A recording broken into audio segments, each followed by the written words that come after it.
You know, I was watching Daniel Negreanu, you know, the great poker player, was on Tim Pool's show. Yeah. And they were talking about his shift in political ideologies, and then a lot of it came from when they were accusing Trump of saying that thing that Obama repeated falsely during the campaign, was that he was talking about white nationalists and neo-Nazis and saying there's very fine people on both sides.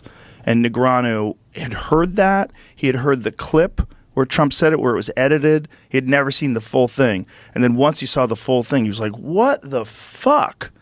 And it immediately made him realize, like, oh my God, they're lying. They're lying. And then he talked about how Obama repeated, this is years after Daniel had known it was false, Obama repeating it at the campaign speeches. I think there's blame on both sides. And you had some very bad people in that group.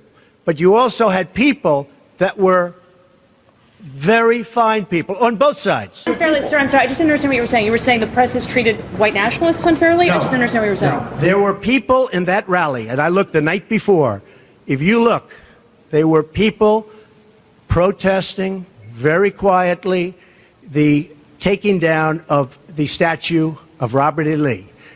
I'm sure in that group there were some bad ones. The following day it looked like they had some rough, bad people, neo-Nazis, white nationalists, whatever you want to call them.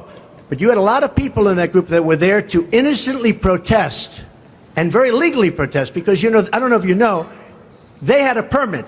The other group didn't have a permit. So I only tell you this. There are two sides to a story.